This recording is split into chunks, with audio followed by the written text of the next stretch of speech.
Hello and welcome into the official SDFC podcast presented by Ford. I'm Kaila Bryn-Sefner here with Marvell and Sal Zizo for episode 24 of the official SDFC pod, our last episode of the 2025 season. Oh my gosh, don't say that. What a journey it's been. It's been incredible. And I have to point out, we're in a different space. If you're watching this, we're in a different space. And I gave the guys some instructions to wear something branded. The instructions were, if I we're remember, in our headquarters at Kettner right now. Wear a little something, maybe a hat. And Marv took it to the next level and went Marv, full I think you can truly see the passion that he has for this club. That says we might need a little bit of logoing, but if you're lucky enough to be able to see my fit, I got an SDFC hat, I got my founding member scarf, and I've got my hoodie and the blue jeans. I'm decked out on Azul because that's how much I care. Because you care, right? Exactly. Yeah, heard loud and clear. Yeah. And don't blame me for being an A+ student. Okay, well, we've had some fun with Marv on this podcast. We've also had fun with a lot of different players, Sal as well, our guests that we've brought on. I have a little blooper reel that I've played that these guys haven't seen yet, so let's get to it. Let's kick this show off the road.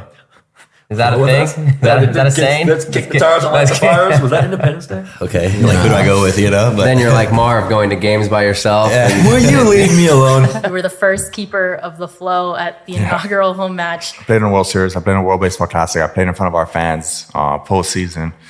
I was never nervous, but grabbing that and pulling it up, I was kind of nervous. One of the characters, Amadeo, and he's like a tall, lanky guy. So he calls me Amadeo because of that. So. Joshua Yarrow was 14 years old. He knew how to cook, so he would cook for the entire academy. But this was... I played with Josh. And you did? Our kick guy, Noel Vega, asks, who's better at ping pong, Anis, Ian, or Noel? Me. You. Without hesitation. Well, Alex Mighton asks, what is your table tennis record against Alex Mighton? Since we've started counting, it's probably like one to two. What's kind of your strategy in that game? Are you more of like wheat and ore guy? Are you more like what's your... I'm not sure I should tell this. The other guys. The guys will listen to it and then they'll figure it out. What would you listen to before you would go out to a game? Regulate. Regulators. Yeah, Nate Dogg and Warren G. If I was playing today, mine would be like a K-pop Demon Hunter song. What a great surprise to have the GOAT legend of right fullbacks in Major League Soccer, Marvell, win on here, and then Sal is like a distant third or fourth. Yeah, before the game starts, say a quick recite the Psalm 23. You know it? Yeah, of course I know it. I bet you don't. You wanna put money? Hey, you can recite it right now. Talk is cheap. Just put the money on. $400 and I'll do it for you. Nadia Bambino asks, Oh no. what is your favorite home cooked meal? Oh, mama, no. She does a really good ragu. And one of the things was pulpo, which is like octopus, and it doesn't look very good, so the other guys wouldn't touch it, and I loved it, so I ate like a whole octopus by myself. Why does nobody see you outside of the training facility in the stadium? So Paddy McNair, this guy has been on my case constantly. I've been making plans with people. I'm not going to name names. I'm going to be at the game. I'm going to be excited. I'm going to try to actually get my mom out to a game. Nice. Finally, she's going to join Didn't you buy 2 tickets for you and your mom all season? Don't worry about it, Sal. You want to go with me and my mom to show up? Yes. Well, Marvell's mom did make it out. She did. To a few games? No, she made it out to the first playoff game here. Okay. My nephew made it to the second one. Okay. Great. Yeah. I'm happy for you. I know. Yeah, She finally didn't dish on you for a game. She did not ditch me. And I was away for a camp against Minnesota, and they both went. Oh, So that's awesome. I went with my mom, then I went with my nephew, then they both went. That's awesome. And we all got to meet Marvell's mom, and she's very lovely. So. The mom win. And the nephew.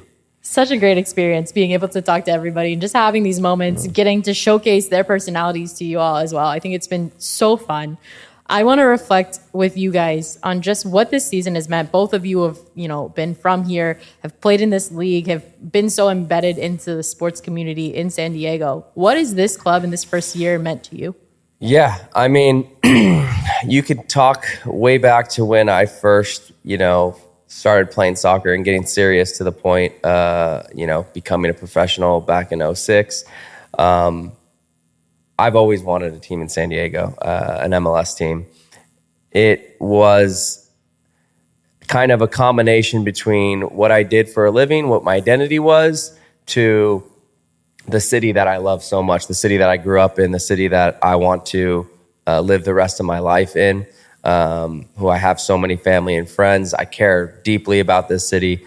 So for them to get an MLS team, something that, again, I've wanted my entire life really, was magical. And I knew from that moment when they announced it that I just wanted to be involved in any type of capacity. And so, I was lucky enough to, broadcast the game, do this podcast, do some media stuff. And for me, that's huge. As Mikey would always say, I just wanted to be a small part in something very big, and to be able to be a part of it in year one was truly like a dream come true. And I can't wait to further continue this journey with this club and help kind of keep it moving down the right track. Just super excited for this club's future, and so grateful that I was able to be a part of it and that it has started off in such a good way. I can only echo everything he said. And at the same time, being part of this club has meant more than I would ever imagine it being. In my professional career, been traded around to 4 different teams, but none of those teams can come close to being as big of a fan as I am for SDFC. When they were going on with the Chrome Ball tour, there's this guy that worked for San Jose named Paul. Shout out to Paul. He is a community member guy, and I was looking up when the next Chrome Ball tour was, and I think it was in Escondido, and I made sure to go there to Escondido, and then just I was looking around for him, kind of like stalking. I was like, all right, there he is. So I just walked in front of him, pretending I didn't see him there. He's like, Marvell. I'm like, Paul, what are you doing here? Does he know this story? Does he know that you were... Actually, I don't know if he knows the story or not. I can't wait but to hear. I crept in on him. He's like, oh, I'm like, what? You're working for, who's this again? SD, what is it? Oh, okay, cool. So after that, we kept talking, and then he's like, oh, we're actually doing something in Poway, where my mom was from, where I grew up. And became the host there, and then from there, started talking, and then here I am with this club and this team. And it's more to me than I ever imagined, because I'm walking around seeing gear of any sort. I see a hat, I see a shirt, I see a magnet, I see a sticker, and I'm just like, yes, the We Are San Diego Football Club sort of thing. So just being here and being able to be a part of all this it means a lot, to the point where, when the season was over and all that stuff, I had friends texting me like, oh my God, like they were sad. They're like, hey man, I'm really sorry, I hope you're okay. Yeah. Like I didn't even know. It was cool to see like friends and family who, maybe weren't the biggest soccer fans, ever. And then they were big, San Diego sports fans. And so they just started getting into, MLS, and they started, I would have 30-minute phone calls with, friends, and they just wanted to talk SDFC. And I was like, what little tidbits do you know about the club? And I'm like, well, listen to this. But just like that type of stuff was really cool, because they just got involved in kind of the space that Marv and I were always in. And we were able to kind of help grow what we loved, and it was cool to see throughout San Diego. We'll hear so much about just what this club has meant and to build into this community from our guests. We have 2 of, I think, the best conversations we have had on this podcast all year coming your way. We talked to Mikey Varas and Tyler Heaps, their reflection on this season, the playoff run, and just everything that this team means to this community. I can't wait for you guys to listen to this conversation. And I'm so grateful for all of the support that you've shown all season long, listening to so many hours. I also want to give a huge, huge shout out to our producer, Ryan. You can't see him. He's on the other side of the camera, but he spent so many hours producing and editing this podcast. And we're so grateful we couldn't do it without him. So massive shout out to him. But without further ado, we want to bring you these conversations. For that though, I will say, Kaila, I want to say thank you to you. You've done a lot of work to get this pod off the ground and to get all this going. Show notes. Stuff that goes unseen. The show notes, exactly, that Marv never reads. What are you talking about? I sent them 23 pages before this episode, and I think maybe they've read one. But it's okay. Actually, this was the first one I actually probably read. So I actually... No. There you but have it. Kaila, shout out to her. She's been huge with keeping this pod on the right track. So thank you. Thank you. I'm just grateful to be able to get to do this with you all. So, but without further ado, we've got some great conversations coming your way. So we'll cut to them. It's the summer sales event with the Ford Groom. Sam, 30 seconds on the clock. The Ford Summer Sales Event. Great time to buy. Correct. What do we have amazing deals on this summer? Ford trucks and SUVs. Is Ford America's all-time best-selling auto brand? Let me think. Yeah, it is. 3 for 3. What do I win? You get to work at the Ford Summer Sales Event. Amazing. I think I was going to do that anyway. You betcha. Based on Automotive News Almanac historical data and industry-reported sales data from 1909 through 2024 CY.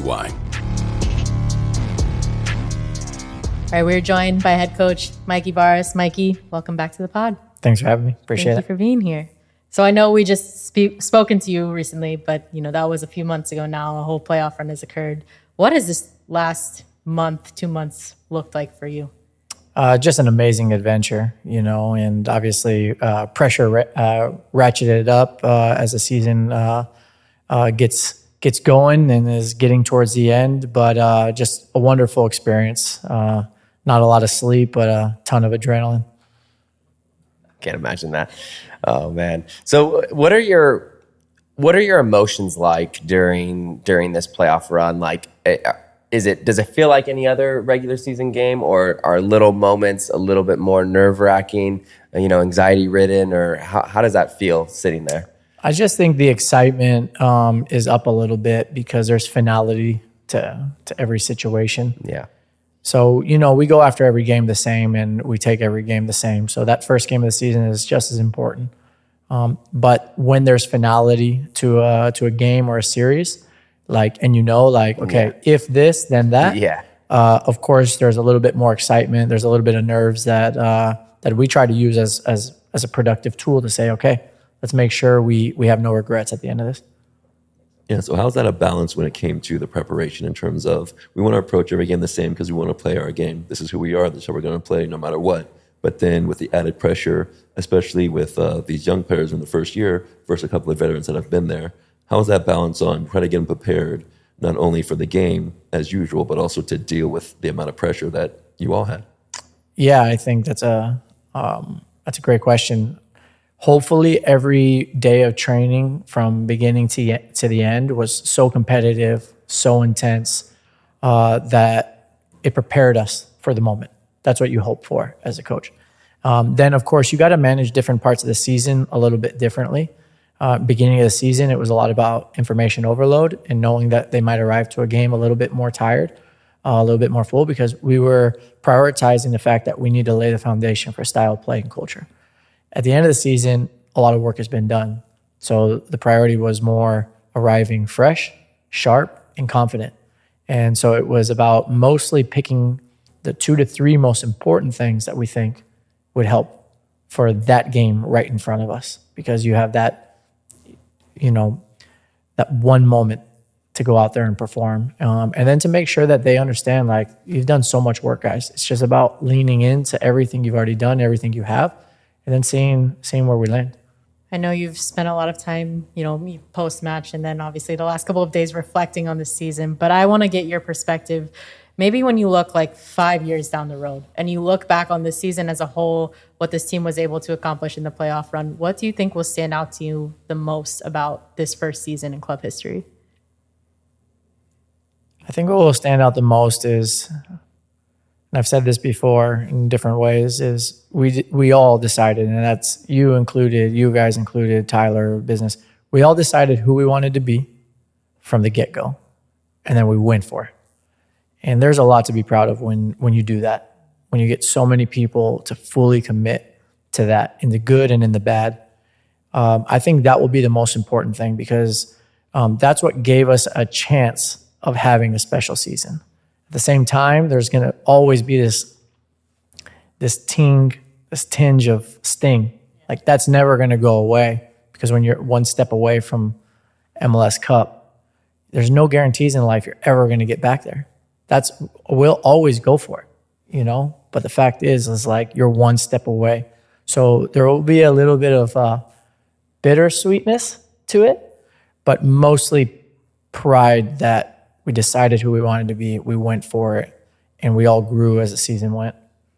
And I know you've reflected on this too, people forget sometimes that this team literally walked into the door for the first time and all met each other in January, which is less than 12 months ago from now, and then did all that and bought into this plan, this style of play, this culture all together from day one. Like, what does that mean to you as a head coach to be a part of that?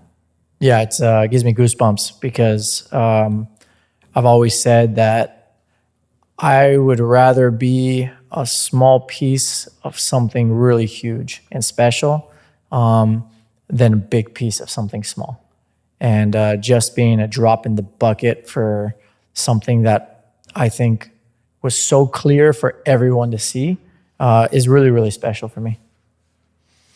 Yeah, just I wanted to compliment, you and this entire club in the sense that when this team really ever went down, but especially in the Vancouver game, there's certain teams in sports where you feel like no matter what, you got a chance, right? And so Tom Brady, 2 minutes left in the game, you're like, he's got it, right? You're sitting there, you don't really feel as much pressure. I think this team, to be able to create that feeling in me and probably everybody, that belief that like they've shown it time and time again. It starts with showing it in the season, right? But time and time again, it didn't matter what was thrown at this team.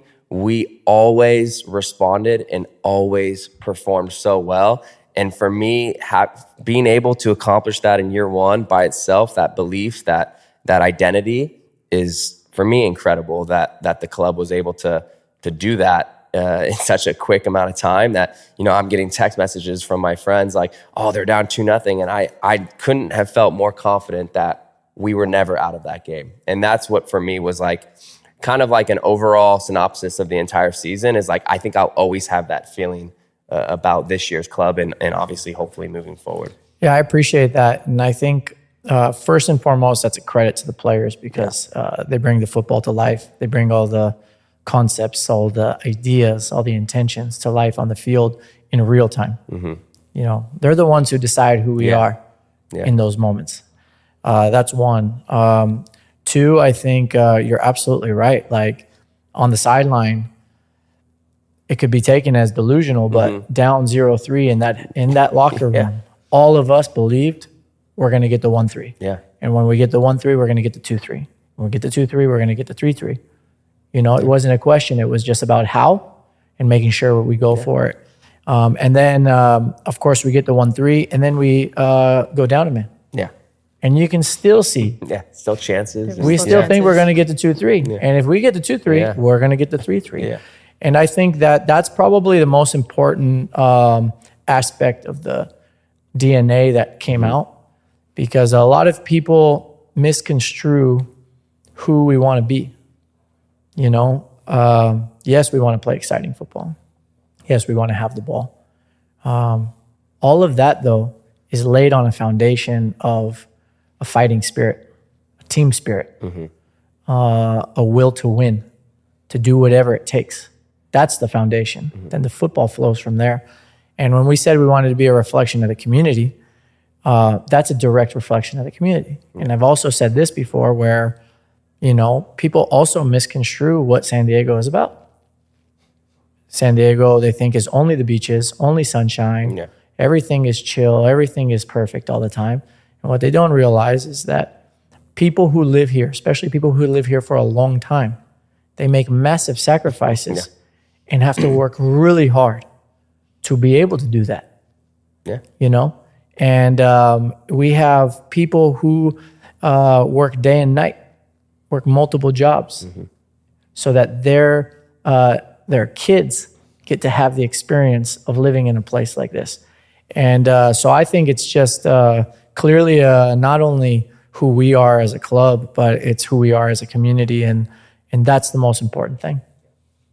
I think when you bring up that reflection of the community, one of the moments that I think is just a pure representation of that is the moment on the field after the game where the fans wouldn't leave the stadium and just stayed there and celebrated that moment and this whole season with the team. Can you reflect on what that moment meant to you? That was unbelievable. And honestly like could make me very emotional just thinking about it, because that's the epitome of en las buenas y en las malas, and just boom, how they elevated the sound in that place. And you know, in full disclosure, you know, when we get the plan, and I'm a preparation guy, so if we win, it's going to be easy. If we lose, guys, okay, who are we going to be in that moment? You know, you have to know that's a possibility. And the idea was that it was going to take 5-6 minutes to get that stage up, and they were going to rope everything off, and okay, we would pay respect to the ceremony, and then we would go to the fans. But then as I was standing there, so that was the plan that I said we should do. Yeah. And you could see everybody was following the plan because we got really good people who are good at following orders.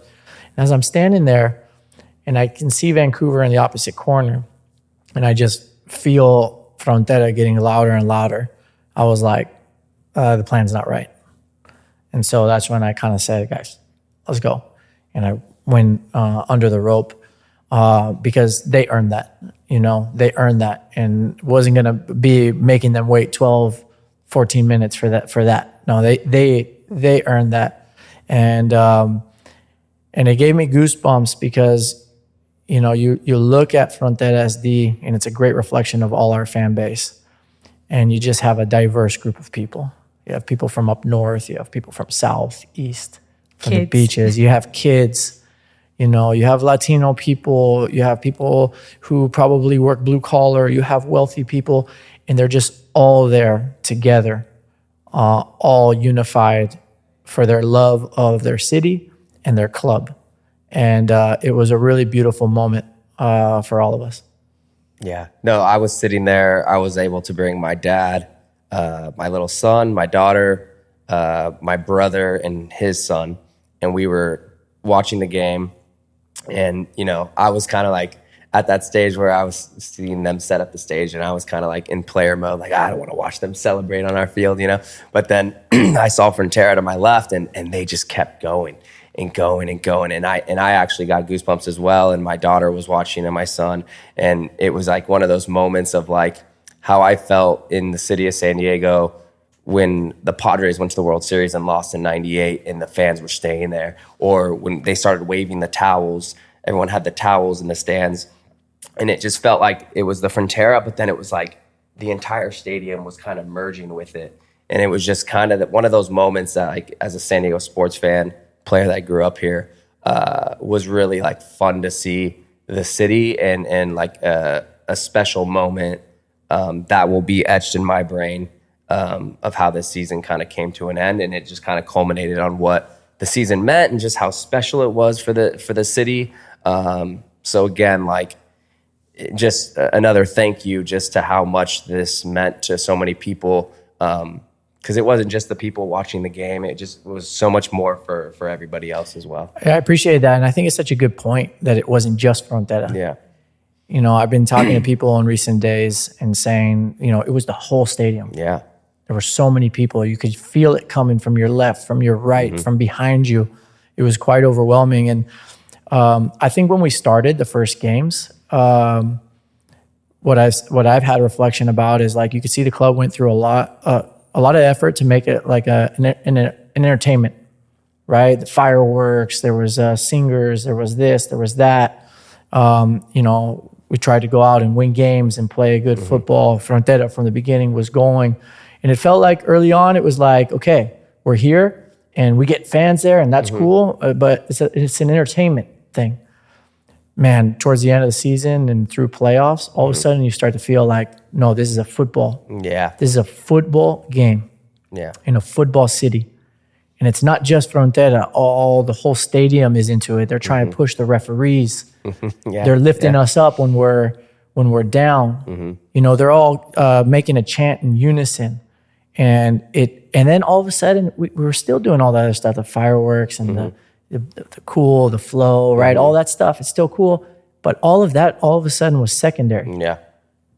And the main ingredients were the guys on the field giving everything, and the entire stadium tuned into that energy of the players and connecting with them and being part of the game. Yeah. And for me, I was like, okay, now we've arrived. Got it, yeah. We've arrived as a region. We've arrived as a club. It's not a team thing. It's not that the team did this or a supporter thing. It's no, we have arrived as a region, as a club, and as a city. Like, we're here. Yeah. And I just can't wait to see that from the beginning. Yeah. You know, where now we have all this collective memory. And, you know, Kaila and her team help us so much with these videos every once in a while that we ask for in preseason or postseason to kind of give that a little extra spark. And a lot of it has to do around the fans, because around the community, because they're so important to us. But the lasting memory for me that will bridge the end of last season and the beginning of next season will be that moment. That moment where the whole stadium is behind us in the toughest of moments. Yeah. And that's going to be a driving force for us. I know that early on you always said that you wanted the team to represent San Diego as a community. And I mean, I walk around, granted, I mean, I'm all decked out. I'm a huge supporter myself, obviously, but I go around hearing the chant, "We are San Diego Football Club." Like, it rings true. And I believe this is one of the teams where when you say that, you are part of the club. I mean, talking from the players during these podcasts to saying, we're a family, we're tight, we're connected, to all the coaches saying, we're a family, we're tight, we're connected, to the fans, from the supporters, to actually feeling it throughout. And I think they really feel it, and I think they really mean it. So when you came here, I know you wanted to outreach the community and all that stuff. Was San Diego's response to this club as a whole what you thought it was going to be? Do you believe that you connected in a way that you never expected? Or was it completely out of nowhere for you? I mean, I always knew that it had huge potential. I've always, I think, hopefully paid my respects to the region historically as a footballing region, and as a passionate region, a region that loves their city and loves the sport. Like, that's a great combination, right? But they've completely blown any possible expectations out, because in the playoffs we had the best environment in the whole league. And I would say I don't know how many environments in Liga MX you're going to find that can match what we did. That 35,000 felt like 70,000. You know, that was pretty insane. And at the end of the day, just grateful, as Yeppe said, to have landed in a footballing city, because they're such a crucial part of who we are. And I hope that we continue to honor that, so that we all grow together. You know, whether my career as a coach is long or short, is deemed by anybody on the external as quote unquote successful or a failure, will be secondary to the feeling if the city and the players and the staff really believe that, as their leader, I try to give everything for them and with them in every single moment. That will be the most important thing for me, because like I said, this club is going to be a giant. It's going to be a giant, and it's going to be here 50 years from now. And my biggest responsibility is to push this project in the right direction, where I honor the future generations also. Yeah, so going off of that a little bit, so year 2, right? Like, the expectations obviously are a lot raised, not only from, you know, fans and everybody watching, but there's certain expectations now, like San Diego's here, right? So what are the challenges going into year 2, based on all the success in year 1, that you're going to face to continue growing this ship and this club in the right direction? Yeah, I think the first challenge is making sure we have a mentality of what's next. Yeah. You know, I think most people, when they work really hard, because people had to work so hard, and they hit a little bit of success, the natural exhaustion that follows creates a bit of a dip. Mm-hmm. We want to be different, though. We want relentlessness to be part of our DNA in the region and in the club. So the first challenge is going to be, what's next? And people will question, can they repeat it? Was it just a fairy tale beginning? And I think that will be the wrong question. Mm-hmm. Externally, they can ask that question. The right question will be, can we improve it? And I'm not talking about results, because I never talked about results. Mm-hmm. Setting goal results is not how we got there.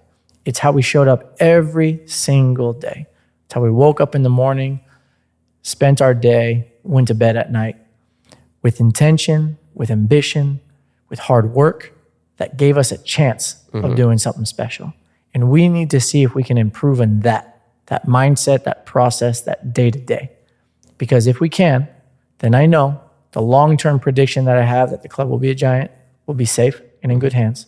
And we'll give ourselves a chance to do something special again. Yeah, that makes sense. I mean, all you can do, you can have what you mentioned right there, and you said the results, you could end up with slightly less points or whatever, right? But at the end of the day, if the club is still climbing and moving in that right direction, like you said, it gives you that chance and continues to give you the odds to potentially keep moving forward and moving on in playoffs and going further and further. Exactly.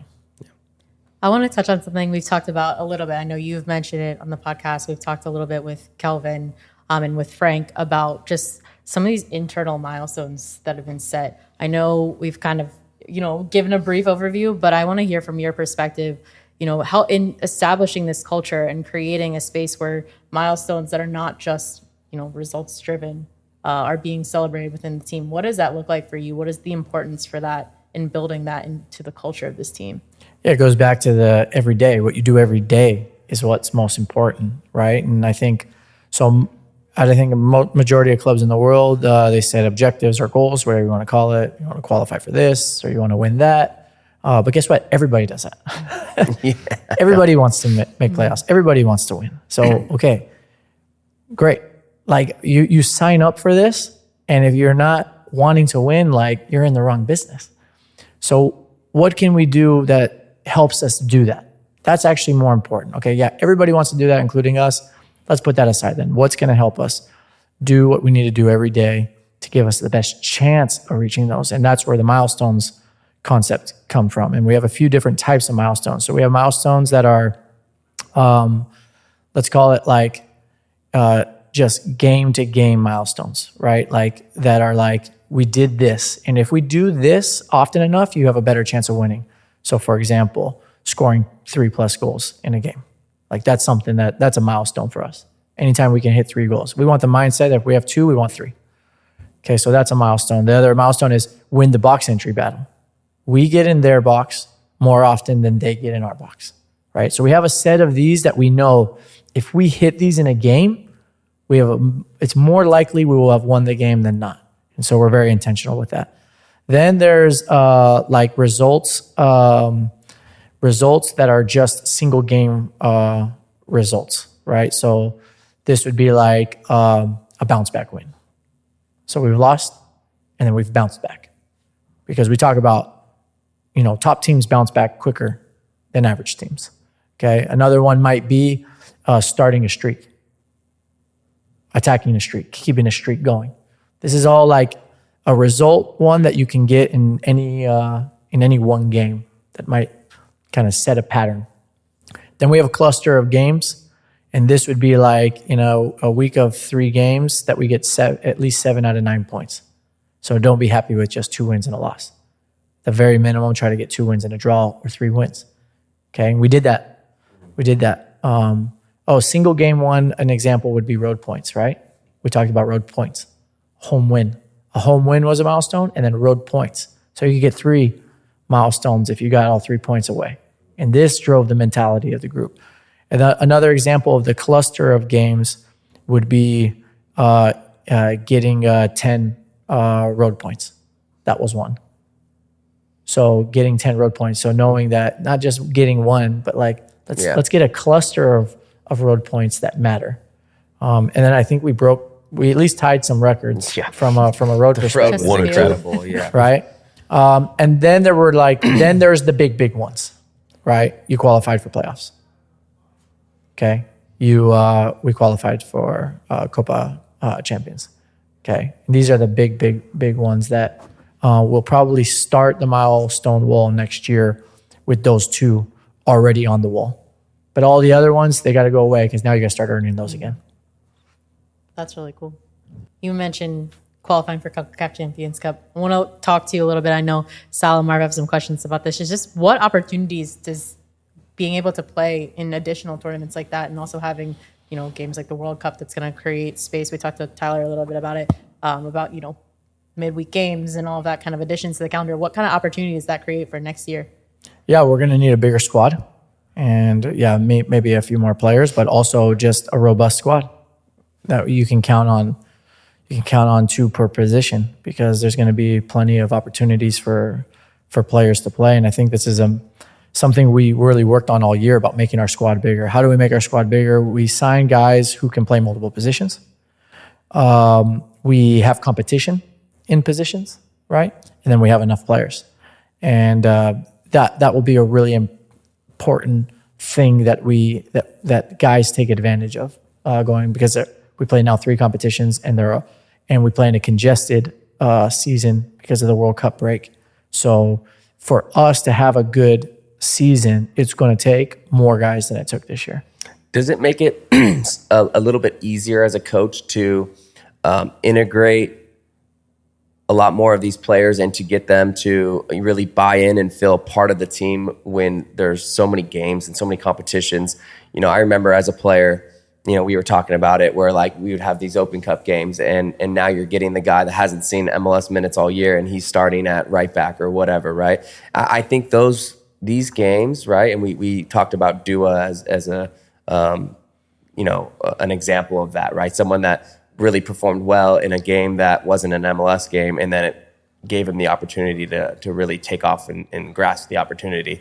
So, you know, are these games something that do you want to play as many competitions as possible? Do you like that? Is it easier as a coach to be able to now integrate these players and help them grow as players? I think if we believe in the power of opportunity and we have guys who are actually earning it, then you could say quote unquote easier. Mm-hmm. It could also be harder. Yeah. Right? Because if you don't have guys who are earning it and you feel like you have to play the same group, then it becomes a pretty big mountain to climb playing so many games.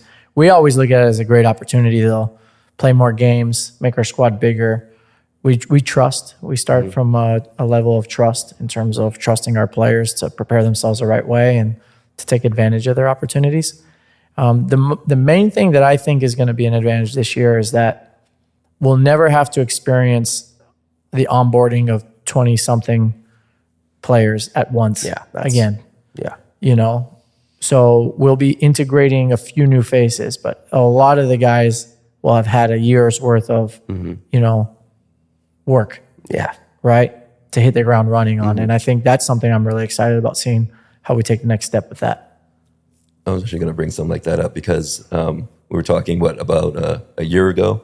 How many players do we have signed up? Maybe 6 or so. And then you had to come in and then try to get all of them on board. And with the speed and the success that this team has had, it's almost like the first year, there's not really it doesn't feel like there's going to be a big downtime to get ready for next year because CONCACAF is coming so quickly.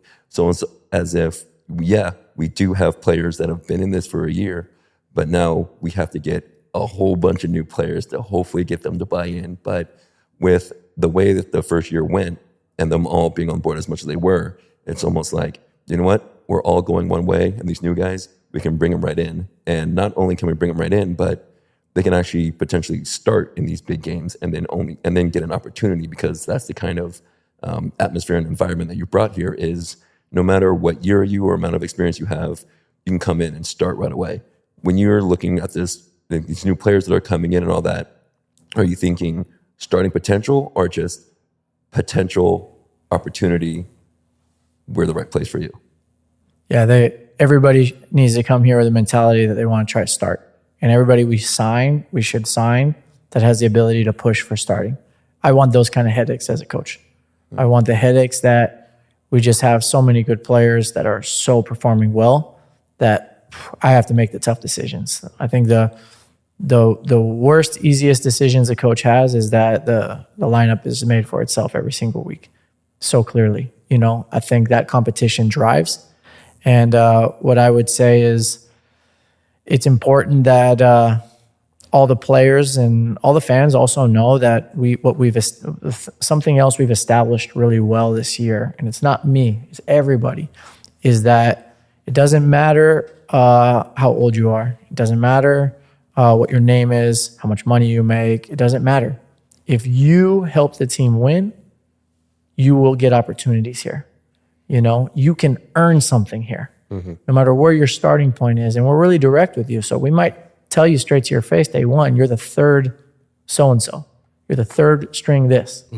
Right now. But that's your GPS. Yeah. That's your starting point. Yeah. Now you go show me that you're better. And you can do that here. And I think that's massively important. Yeah. Who wouldn't want to play for that coach? I've had coaches before say, well, we want to play this guy, but we're paying him this much. We can't do it. Or we're playing this one, but he's a veteran and he's a rookie. Oh, I can't do it. I can only imagine looking in on this club and seeing the opportunity, like who wouldn't want to be here? Who wouldn't want to be a part of this community? Who wouldn't want to be a part of this family? And I think that's, obviously an homage to what Tyler and you have come to create. And I mean, everybody just feels it, I believe. Yeah, I appreciate that. Last one from me until we send you off into a new year and a new season. But when you reflect back on that first team meeting where everyone's shaking hands for the first time, walking into that room and meeting everybody, until you look at now sitting here and the season that you've had, how do you sum up this journey you've been on specifically with this team, with this group? Yeah, I mean, that's what a reflection. Like, I remember going into that first meeting and like 2 hours before, I was like, I think we got to spend like 15 minutes just people talking here. Yeah. Like it was Getting like, to know each I other. was like, I don't know why I think I'm starting with this slide when the first thing just seems to be, all right, guys, pick a partner, introduce. And we basically did like a speed dating thing where we took 15 minutes and it just had a ton of different conversations. I would say that our values, I would sum it up that the values have taken root. The values that everybody comes in with the intention. First of all, everybody comes in with the realization that none of us are perfect and that we all mess up all the time. That's number one, including me. But that we do come in with the intention of being good people, of having a growth mindset and embracing competition. And I think that's really clear. And I would sum it up that that's where we're at right now. That's the big difference, where last year it was words on the wall, on the slide, and probably at least half the players going, yeah, I've heard this same old story before, to now them going, that's who we are.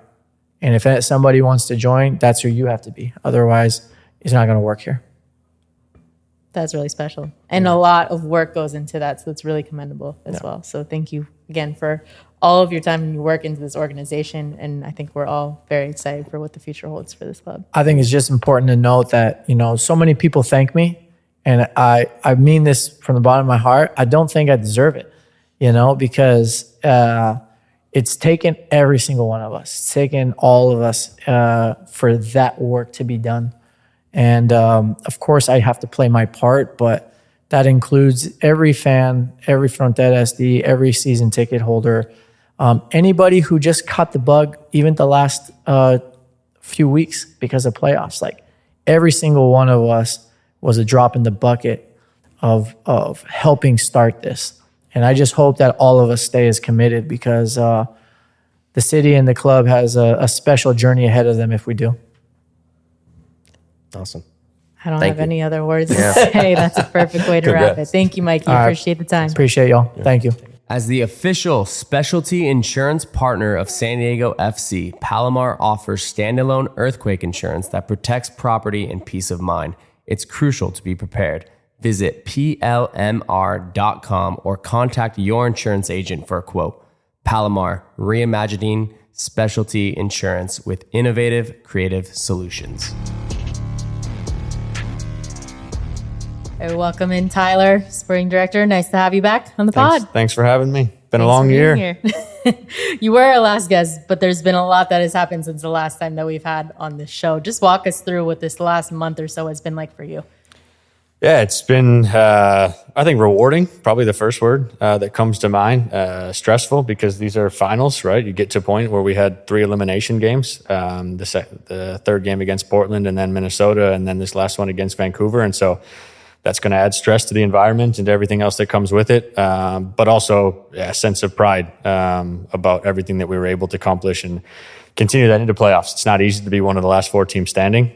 Some clubs haven't made it to that stage in a long time, and grateful that we were able to do it in year 1. But with that comes disappointment because it all ends so quickly, and that's what happened on Saturday night.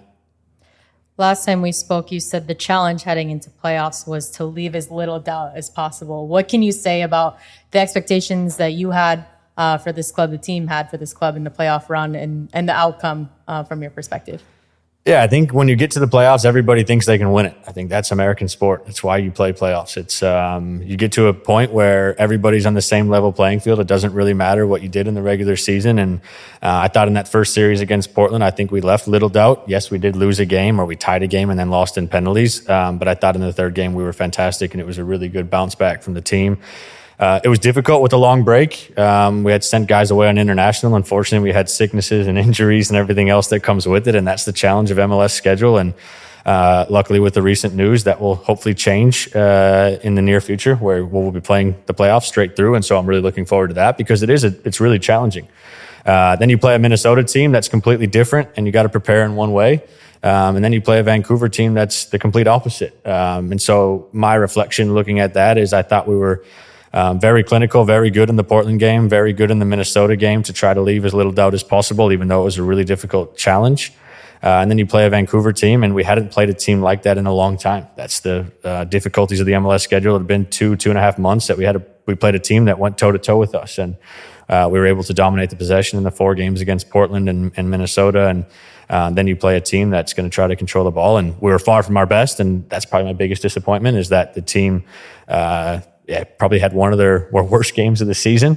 But they showed a tremendous fight, and we went down to the final whistle and still had a chance to make it 3-2 with 10 guys, and you never know what can happen in sport. So it is a sense of pride, but it is also still a thorn in my side. I think I've lost all emotion since that day, and just trying to now focus on how we get better and how we continue to improve. If there was a camera on you during these playoff games and whatnot, where are you watching the games? Are you pacing? Are you driving a car like Billy Bean, not watching the game? But like, what are you doing during? No, I watch intently. My background's in analysis, so I love watching. I don't show a lot of emotion at all. My normal spot is up next to the radio booth. It's just myself and the assistant sporting director, Mark. And however, this was a unique situation. We had our ownership traveling back and forth, so I actually sat next to Lutfi Mansour for most of the games. We had a suite with just a few of us in there watching that. I don't show a lot of emotion whether we win, lose, tie. And I think even after we lost, I probably showed less emotion. It was difficult for me to find any emotion inside of me. It's probably my biggest strength and my biggest weakness is that. My wife would tell me it's a huge weakness, but I think it's a big strength.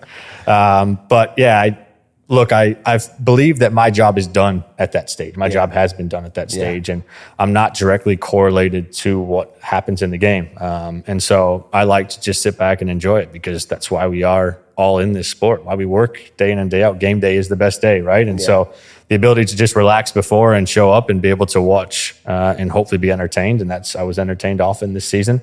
So that's kind of how I approach match days. Makes sense, yeah. Yeah, you guys talking about like leaving little doubt. I think there's very little doubt that this team will not fight till the very end. I mean, I was at the game. Everybody in my section was still standing, cheering and screaming. Like, there in no way did anybody ever think that we were going to give up. So looking back on this year and everything, look what you did. Look what you did, and look at what you did that made it a we that we can all be a part of. So moving forward with so much success in the very first year, when it comes to recruiting and scouting process, I mean, are you looking to do the exact same, or are there little holes that you think you can fill, or how's your approach going to be? Is it going to be similar or just different than the very first year? I'm hoping to never do the first year again because we won't sign 26 players ever again. So that's a good thing. We have a lot of continuity. We have a lot of guys coming back. We had a lot of loans with options this year, and I think a lot of people proved that they should be here long term. And so now it's about finding the details. It's about making sure now the players that we bring in enhance the culture and they enhance the team.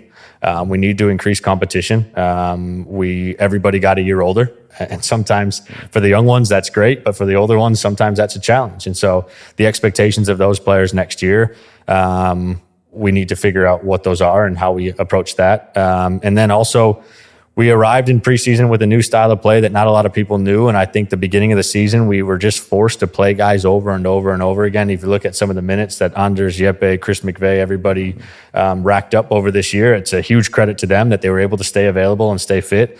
But we can't do that next year because the schedule is ridiculous. Everything is jammed in the beginning of the season. Then you got this long break, and then it's jam-packed at the end of the season. And so that means more midweek games. That means more rotation. That's going to come natural, but also what we need and are forced to do.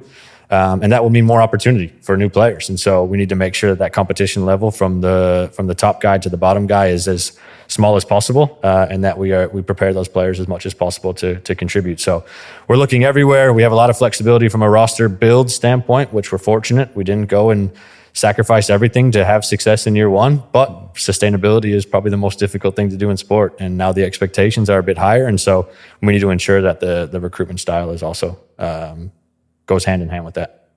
Man, this kind of seems like the atmosphere that we have about this club is, whether you're coming in as a first year, like a Manu Dua, or if you're a veteran, like an Anders or a Chucky, like the competition is always there. And it doesn't matter about the gap in experience or the gap in age. Everyone comes in here to fight because they know they have a chance to start and win. And then that's been proven this year. So whoever is coming in, I hope that they themselves know I'm going to a team, no matter my experiences, that I could start. Just depends. Totally. I think that training matters. And Mikey says that well, and he means it. And I think this year proves it. We were able to say that before we had a team, and now I think it's a lot easier to recruit some of these guys. And we've got young players that want to come here and play, and we've got veterans that want to come here and play. I think now that the facilities and the fan base and everything is on full display, I think it's nothing short of amazing. And the fact that we built this club in 12 months, right? It's a testament to everybody that's been a part of this project. And now it makes hopefully my job easier. Well, easier and harder, right? Because the harder piece is that the standards are set and we need to bring in real quality, but easier in the sense that we have a real thing to build off of and real, and now real life and real games and real footage to go off of to show players and say, look, this is what we're going to do. And I said a lot what we were going to do. And what I'm probably most proud of is the fact that we were able to accomplish quite a bit of that. It's funny because when we were players, they used to have like a sheet where you would fill out as a player. I think it was for the player union. It would say like your most desirable place to play and your least desirable place to play. I'd imagine San Diego's got to be like top 2 or 3 for most desirable places to play. Just not even just this beautiful city and the facilities and everything, but just from a playing standpoint, like the style of play, what you mentioned, like anybody can get on the field if you prove it in training. Like there's so many reasons why I just feel like this has got to be a top destination for a lot of players. Yeah, I had a lot of really good conversations with people on the field, players in particular, after the games, and they were really complimentary. And I think that's why we're all in this sport. We want to entertain. We want to, and so having those players come up, Seb Berhalter came up to me after the game and just said like, hey, really amazing what you guys have been able to accomplish here. Will Trapp did it after the Minnesota game. And so I've been fortunate that I've worked with some of these players in the national team level, and then to hear them come after and say that. Darlington Nagby came up to me after the Columbus game and said, hey, like, it's amazing what you guys have built here.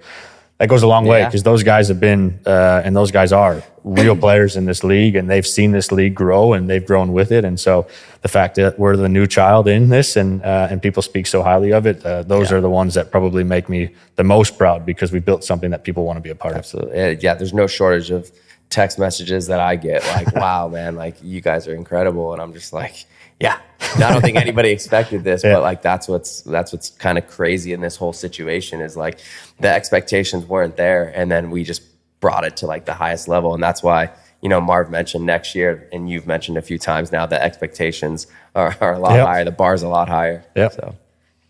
Obviously those metrics, and when hearing from people who've been in this league, just documenting the success that this club has had is huge. But for you, being a numbers guy, being a data guy, how do you quantify the success of this team from year one?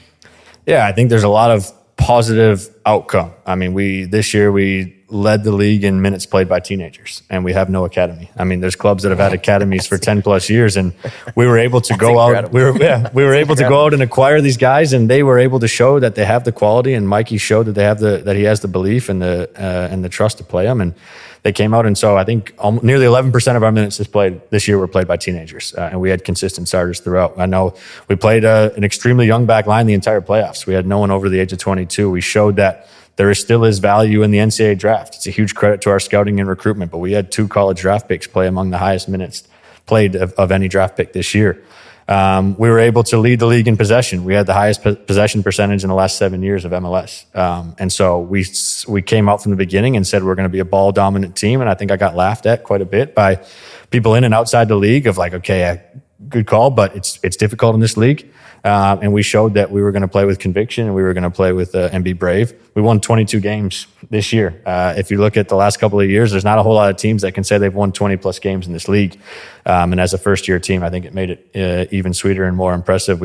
The record on the road, I know has been talked about a lot, but we showed that it doesn't matter where we play. I was told by everybody that you need to have a different style of play at home and on the road because it's too difficult in this league to go and travel. And now we have to prove that wasn't a fluke. But we went on the road and we beat a lot of really good teams in their own environment. And we went there and played with conviction and controlled the game and everything else. We had a player with 40 plus goal contributions, which hasn't happened in this league's existence very often. And I know he'll be the first one that says that's a collective. And he was totally bought in from the beginning. And so when you start looking at all that stuff, and I'm looking at numbers often, we like to say that we're proactive here and not reactive. And we looked at that stuff throughout the entire year and we used it to try to make gains and to try to improve. And that will now be the key going into next year. We have a kind of a reflection with the ownership group to show, okay, where do we think we can improve from a squad standpoint? But everybody is a year older. And our belief is that those younger players are going to come back hungrier and better. And now that's our intent of how we approach next year. When you look at, some of those plans that you put in place from the beginning, from day one, what were some of those pivotal moments during the season where you're like, this is working? It's going to sound cliche, but it's every day. Like I got to show up to work every single day and I wanted to be there. And that is a huge testament to the guys that we had, and that's players and staff. But I think we've created an unbelievable culture. These seasons get long. We were there for 11 months straight. I think we reported on January 5th and introduced ourselves to all each other. And I showed up every day to work and I was excited to be there, whether we had just lost the day before or whether we had just won. And that was the same whenever we got eliminated. We all showed up on Monday and we had player meetings and people still care. And I think those are the key moments for me, is like, it didn't feel like a drag. It didn't feel like a job. I got to show up and be there with people that were really committed to the same thing that we are. And we were all on the same mission, and it felt like a special group, and it is a special group. And I know we came up 1 game short and 2 wins away from it, but I have no doubt that everybody in that locker room felt a bit of disappointment. And the fact is that you're a Final Four team in this league and we feel disappointment. I think that's also a credit to the culture and the drive of the players and the staff that we brought in. So we haven't really seen the progress from the academy to the first team yet, right? The academy is just kicking off. Can you talk a little bit about where the academy is, where it's progressed so far? I know the U13 team is kind of getting the ball rolling a little bit. What that's going to look like in the next few years? Yeah, I think it's going to grow slowly, and we knew it was going to take a little while. So I look at it from a first team standpoint. If I relate it back to the first team, we kind of have a 5-year quote unquote plan, right? Okay. 1 to 3 is about building the foundation. So year 1 done, but now year 2 and 3 is still about building the foundation. We won't have that academy pathway yet. What's key for us now going forward is how do we incorporate more of the Right to Dream pathway? So how do we get players from our other academies that are fully up and running? Egypt now has the oldest player nearly ready to turn 18 and be able to go and travel and come to be a professional. Scandinavia and Ghana are totally up and running. And so we need to find ways to incorporate that in year 1 to 3. Year 4 and 5, I look at as transition. So I think that's when you're going to start seeing those oldest academy players start to integrate into first team training. And then it's all about timing.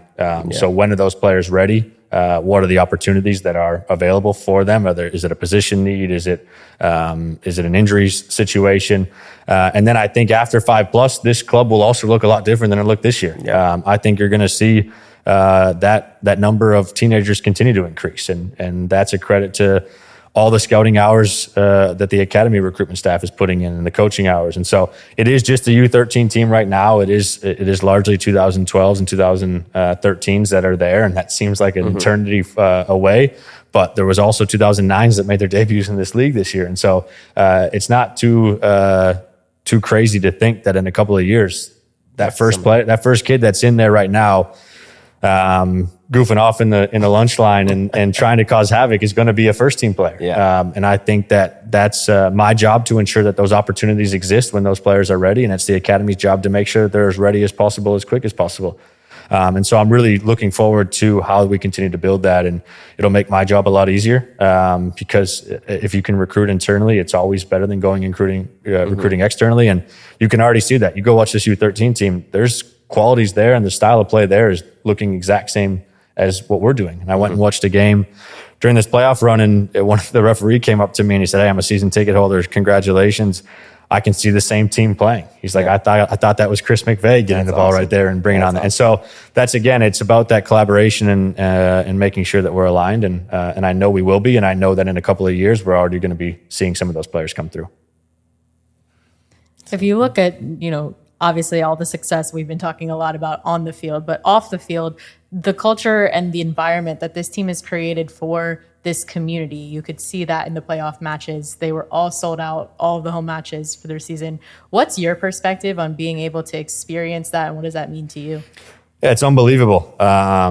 I had an unfortunate last job. Well, I had a fortunate and unfortunate last job, right? And my last job was at AS Monaco, which is among the lowest attendance in all of world football, which is crazy because they have some of the biggest football talents come out of there.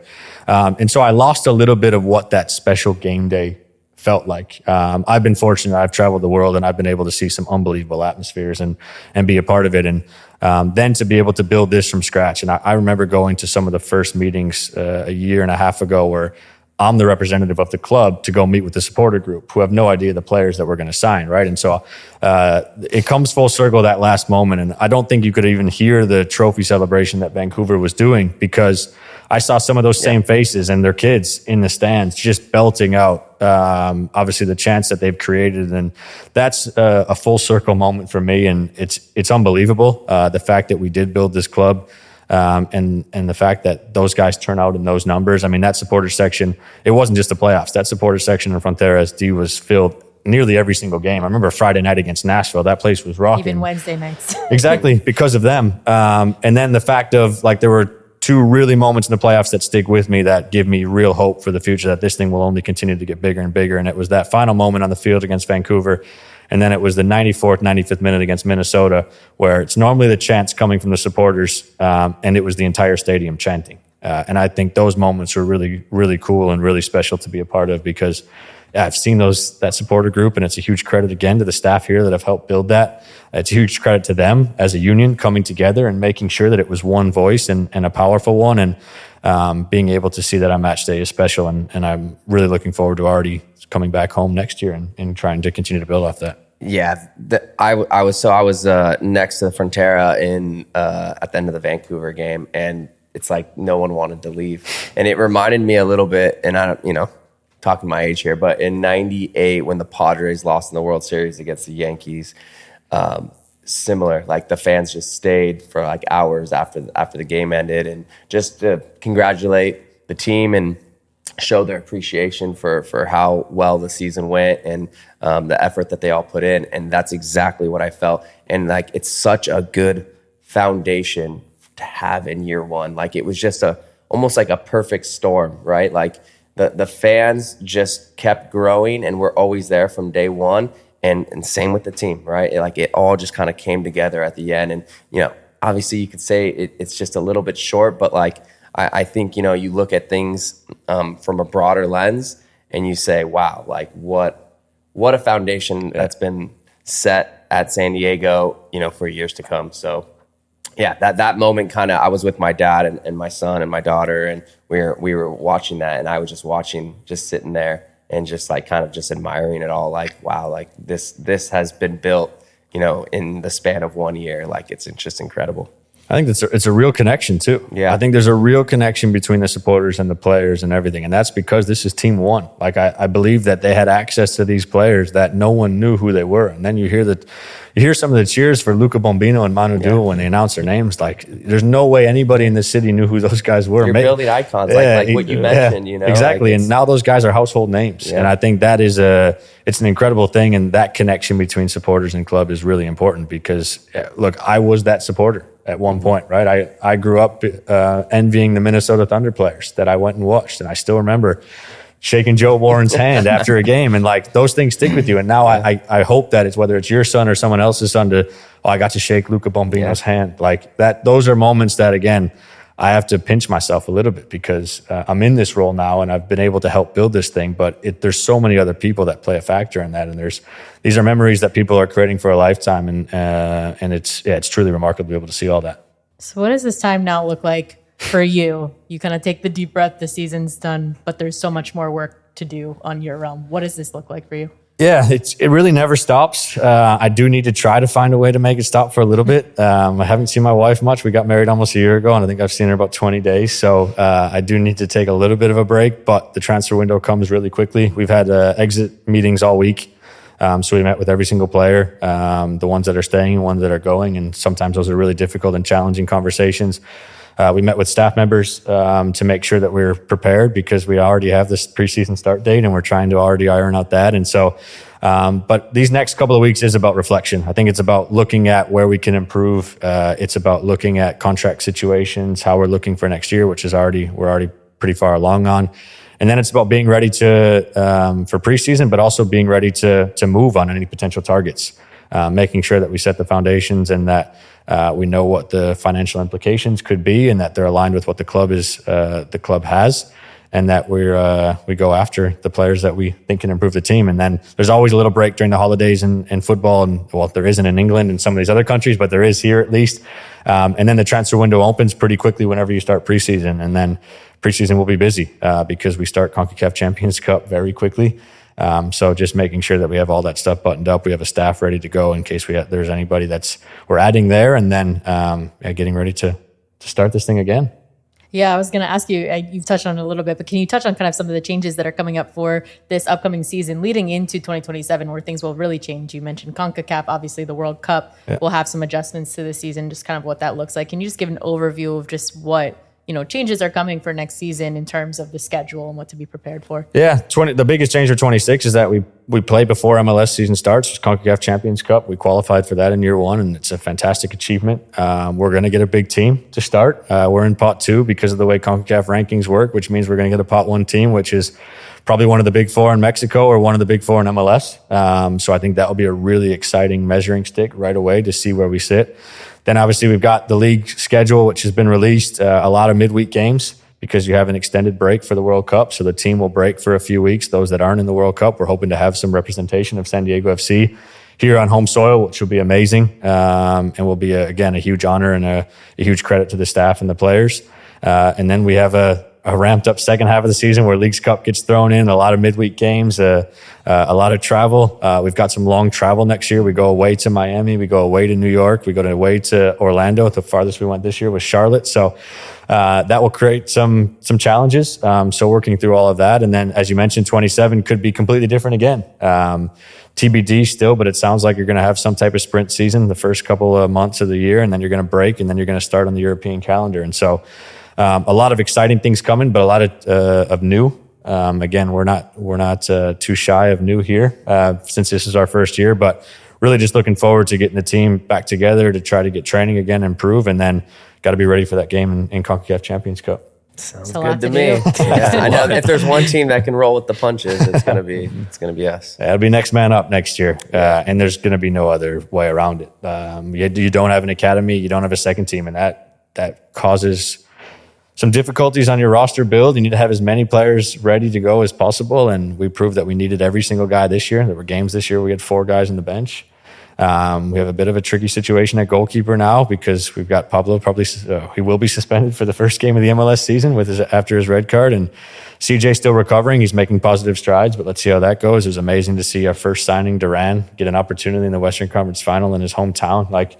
Again, you got to take that was a crazy, kind of overlooked moment. And then 30 seconds in, he's got to make a massive save on Ryan Gold. And then he gets a ball zipped to him, and he stops it with the sole of his foot, and he plays it straight out wide. So I was thinking of every time he got the ball, oh man, MLS debut in the Western Conference Finals. You can't make this stuff up. No. And again, I think life threw a lot of punches at us this year, and that's why also we all need rest, we all need reflection, and that's what will come in the next couple of weeks. But things come quick here, and it's about now trying to build off this year. Well, we're really excited. Obviously, this has been an incredible year one. I know for everyone in this room for different reasons and different experiences, but we're really grateful for all the time you've invested in, coming onto this podcast and educating our fan base and talking to everyone and with all of your insight. So thank you so much for all the insight and support you've given to this club. And we'll see you. This is our last episode for the first year. So we thank you all for tuning in and listening to many hours of us talking for a long time and all your support. So we appreciate you coming in here, talking to us, getting little insights. And obviously for the fans, it's a big time to be able to hear from the sporting director of the entire club. So I appreciate it. No, well, thank you guys. Again, this is a first for everything, the first podcast in San Diego history. And so it's a huge credit, and it takes a village to create this club and to have the success on and off the field that I think that we did have. And we have really good people, and I'm looking forward to continuing to working with everybody, including you guys, into next year. Awesome. All right. Well, thank you so much. That's a wrap for the season. Enjoy your time off and your holidays, and we'll see you back in 2026. Keep flowing with us. Go relax.